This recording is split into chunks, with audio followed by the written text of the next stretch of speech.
இன்னைக்காவது உங்களுடைய பாவத்தை ஒத்துக்கொண்டு இருக்கிறீங்களா? ஆண்டவர்கிட்ட போய், ஆண்டவரே நான் அந்த பாவம் செய்துட்டு என்னை மன்னிச்சிருங்க, இனி நான் பாவம் செய்யாதபடி என்னை காத்துக்கொள்ளுங்கன்னு சொல்லி இருக்கிறீங்களா?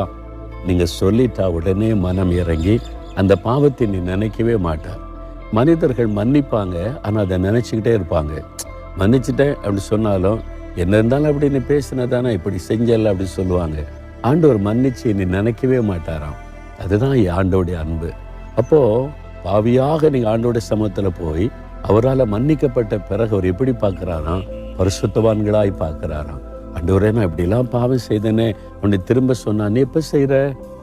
எனக்கு ஞாபகம் இல்லை தம்பி, எனக்கு ஞாபகம் இல்லை மகளே, நான் அதை என்னைக்கும் மறந்துட்டேனே, இந்த பாவம் செய்தியா?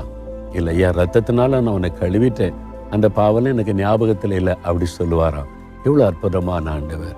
ஏன் பாவத்தை வைத்து கொண்டு மனசாட்சியால் வாதிக்கப்பட்டு ஏன் சமாதானமாக இருக்கிறீங்க? உங்களை மன்னித்து அந்த பாவத்தை மறந்து உங்களை மகனாய் மகளாய் அணைத்து கொள்ளுகிற ஒரு ஆண்டவர் இருக்கிறாரே, அவர்கிட்ட வாங்க.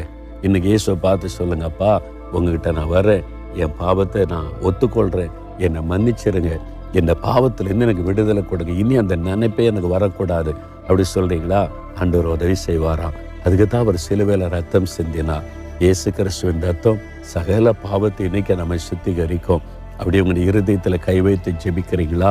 இயேசுவே, எனக்கு சுத்தமான இருதயம் வேணும், என் பாவத்தினால மனசாட்சி என்னை வாதிக்குது, இந்த பாவத்தினால நிம்மதியில் சமாதானம் இல்லை கலங்குறேன், என் பாவத்தை மன்னிச்சு என் பாவத்தினுமே நினைக்கவே கூடாது, உங்கள் ரத்தத்தினால என் இருதயத்தை கழுவுங்கன்னு சொல்லி இதோ இந்த மகள் ஜெபிக்கிறாளே அப்பா, இந்த மகன் ஜெபிக்கிறானே, யார் யார் ஜெபிக்கிறாங்களோ உங்கள் ரத்தத்தினால அவங்க இருதயத்தை கழுங்க, அவங்க பாவத்தை எல்லாம் நீங்கள் அப்புறப்படுத்தி அவங்களுக்கு ஒரு புதிய இருதயத்தை கொடுங்க. இன்று முதல் சமாதான மகிழ்ச்சி உள்ளத்தில் உண்டாயிருக்கட்டும். இயேசு கிறிஸ்துவின் நாமத்தில் ஜெபிக்கிறோம் பிதாவே, ஆமேன்.